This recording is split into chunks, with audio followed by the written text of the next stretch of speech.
తాజాంశాన్ని చూస్తున్నాం. Hit run and escape గొడ్డలి party అధినేత నైజమని సీఎం చంద్రబాబు ధ్వజమెత్తారు.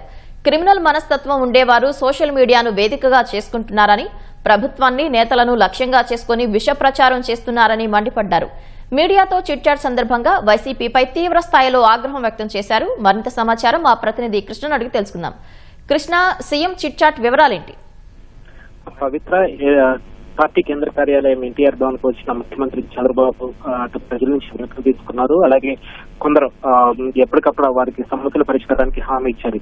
ఈ సందర్భంగానే ఒక ఆసక్తికర సంఘటన కూడా చోటు చేసుకుంది. ఏదైతే టెక్కలి మాజీ ఎమ్మెల్యే వరద సరోజమ్మ 1985 లో ఎమ్మెల్యేగా ఉన్నారో వరద సరోజమ్మ కుటుంబ సభ్యులు సీఎం ను కలిశారు. ముఖ్యమంత్రి చంద్రబాబు 85 లో ఎమ్మెల్యేగా చేసిన సరోజమ్మ కుటుంబ సభ్యులను గుర్తుపట్టి ఏంటి మీ సమస్య అని చెప్పి ఆయన అడగడం జరిగింది. ఏదైతే వరద సరోజమ్మ చనిపోవడంతో ఆమె భర్త అలాగే ఇద్దరు కుమార్తెలు కూడా పార్టీ ఆఫీస్కి వచ్చి సీఎం ని ఇలా గ్రీవెన్స్ లో కలిసేందుకు ప్రయత్నిస్తే సీఎం వారిని గుర్తుపెట్టి ఆప్యాయంగా పలకరించి యోగక్షేమాలు అడిగి తెలుసుకున్నారు.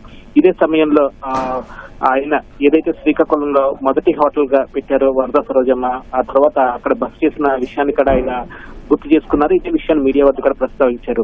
ఇప్పుడు ఆ కుటుంబ దయనీయ పరిస్థితి చూసి తాను చలించిపోయినట్లు సీఎం తెలిపారు. ఏదైతే సరోజమ్మ చనిపోయాక కొడుకు ఆశలాగేసుకుని తండ్రి తోబుట్టువులను బయటికి ఇంటి